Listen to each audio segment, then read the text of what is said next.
Hello, this is the Provoked Prawn, and if you're looking for a pro-grade gaming mouse, then the glorious model D2 Pro 8K and the Razer Viper V3 Pro might be the options to consider. These are two quite similar mice, at least on paper, with, as you can see, similar ergonomics and things on offer. I'm going to leave all the information on the specs in the description down below, but here I want to put them side by side and talk about my experiences with them and the differences that are worth knowing and some of the highlights and lowlights of each. You'll see that these two mice are pretty capable, offering some high-level specs, optical switches, superb comfort for palm and claw grip, and a good ergonomic shape for right-handed gamers. Put them side by side, you'll see that the glorious Model D2 Pro 8K sits a little bit higher than the Razer Viper V3 Pro, pushing up nicely into the palm. It's worth noting here, obviously, you're seeing the Viper mouse with the grip tape on, and you'll see it again in a second without because it is optional. And both of these are lightweight mice offering up to 8,000 Hz polling rate, meaning that you get superbly accurate response from them and a low latency connection as well with wireless connectivity, 2.4 gigahertz wireless, and a superb amount of accuracy there. Although the specs are quite a bit different, as you'll see if you look at the description, because the Viper V3 Pro has a higher optical sensor with the Focus Pro 35 kilohertz, and also has a number of other things that make it a bit sleeker and more interesting, although it is the more expensive of the two. As standard out of the box, you'll see the Viper V3 Pro comes with some very slick feet on the underside, as well as a power and DPI button down there that allows you to switch between DPI levels. Also, other highlights you'll notice include the gapped side buttons, which I'll get to in a second. The glorious mouse is, as you can see, a little bit chunkier, as I've already mentioned. It has a DPI indicator on the underside and these tiny little PTFE feet by comparison. But it does have a DPI button on top, which I actually prefer, and that indicator on the underside lets you know which level you're on, and you can customize that within the glorious core software. Naturally, being lightweight mice, both of these are designed to be super lightweight and comfortable to use. The glorious mouse comes in at 62 grams and does so without having any holes in its body like other variants of the D2. But the Razer Viper V3 Pro wins at 54 grams, making it particularly lightweight and very agile. Now, as I mentioned, you can customize both of these mice. You can slap on some extra PTFE feet onto the bottom of the glorious Model D2 Pro and make it a little bit slicker and then more similar to the Razer mouse. This makes it easier to flick around the desk, and I found it more comfortable because of that, and I definitely prefer it. Obviously, if weight is a consideration, then you might not want to do it, but it doesn't add a great deal, as you'll see. The Viper V3 Pro also comes with this additional grip tape. Now, as you'll notice, the mouse does have a matte finish to it as standard, which makes it fairly easy to grip onto. But if you want to, you can slap on this extra grip tape, and it gives it that sort of Razer snake-like finish, which lives up to the Viper name there. It's fairly easy to apply, a little bit fiddly, but I found it was relatively easy to apply, and then you end up with a much more grippy mouse and one that looks better, I think. Although, as with all things, this will be a personal preference as to whether you like it or not. I, for example, don't like the DPI button on the underside of the Viper, which makes it inaccessible and a bit annoying.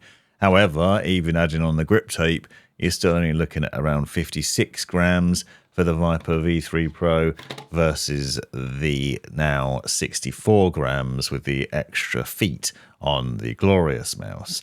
Now, the glorious mouse comes marked as 8K, and then it has a 4K dongle on it, and you've got a USB-C cable for that. You'll see that the dongle is fairly large, and this is designed to give you a 4 kilohertz polling rate when plugged in. When you plug it in wired mode, then you can use the full 8 kilohertz, and that obviously gives you even better performance. The cable is, however, fiddly and frustrating to plug in. As you can see, it only plugs in one way because of that notch on the top of the cable that is actually meant to face towards the top of the mouse.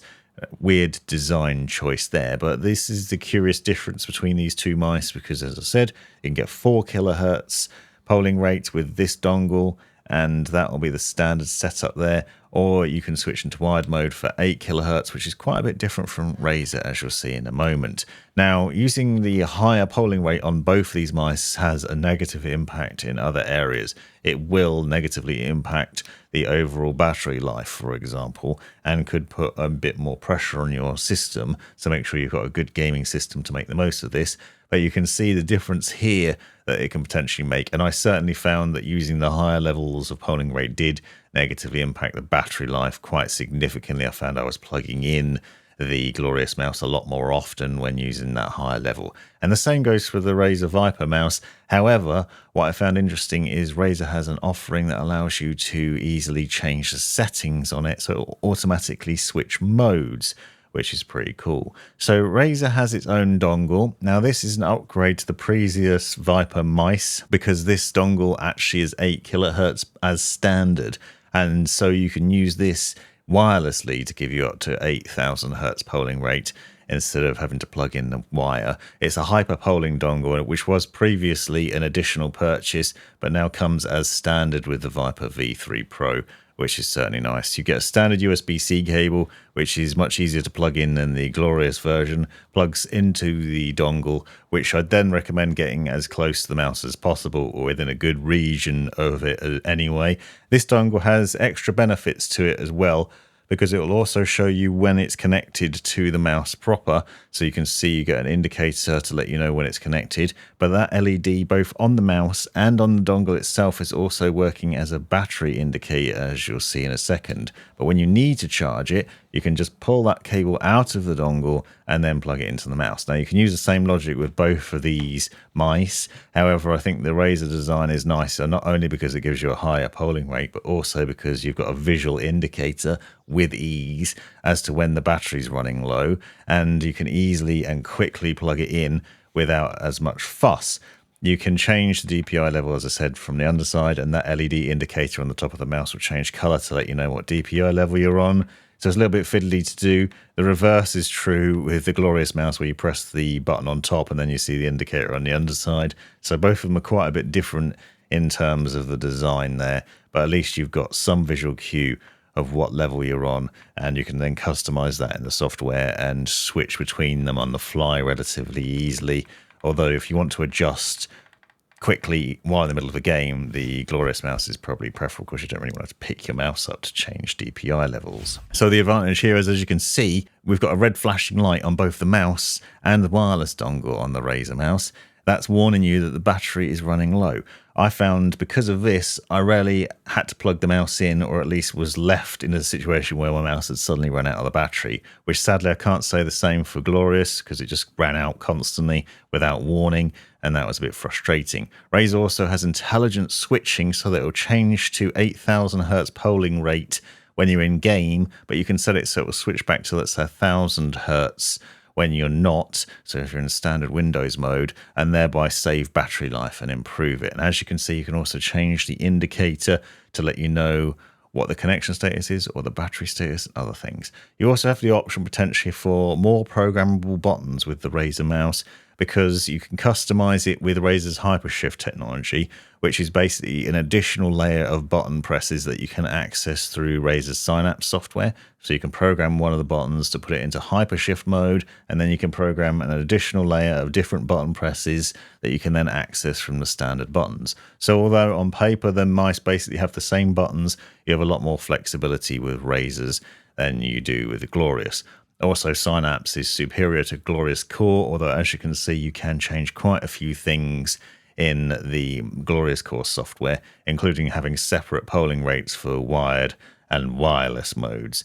Not the same sort of battery saving logic as with the Razer mouse, but at least allows you to differentiate between the two and opt for the higher polling rate when you're plugged in. Another thing I like about the Razer Viper V3 Pro is those side buttons, which are separated out nicely, making them easier to feel in the middle of a game, which isn't so much the case with the Glorious mouse. You get some nice crispy clicks out of the Viper V3 Pro as well. Both mice have some quite satisfying action on their optical switches, and I found good response from them. Also, the mouse wheel is very tactile, but not frustratingly loud, which is definitely a benefit.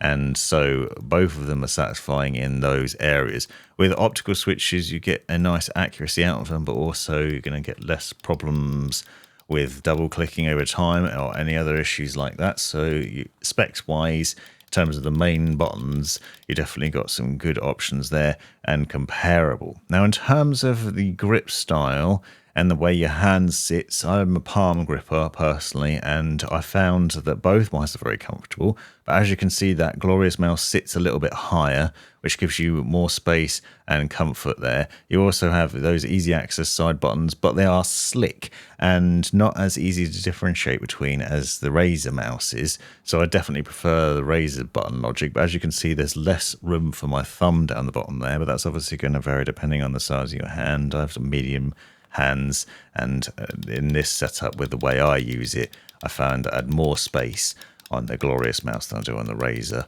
but I still prefer the Razer mouse overall because of the higher specs and the better options there.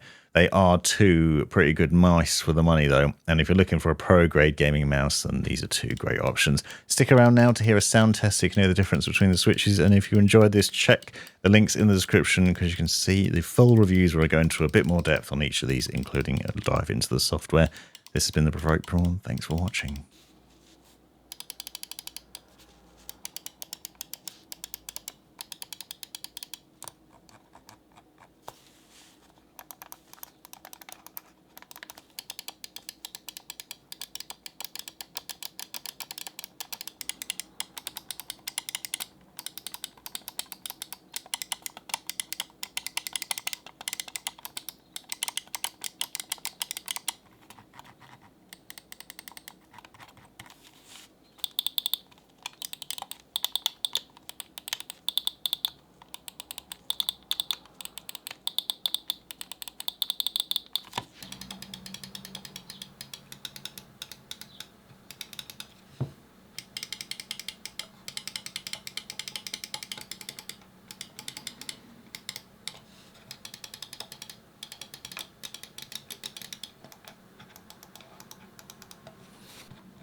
You've made it right to the end of the video, you brilliant legend you. If you've enjoyed it, click that subscribe button, give me a thumbs up, and drop me a comment down below if you've got any questions. If you really enjoyed it, consider joining the channel and see the benefits of doing so. Check out these other videos, you might well find them interesting or useful, and most importantly, have a great life.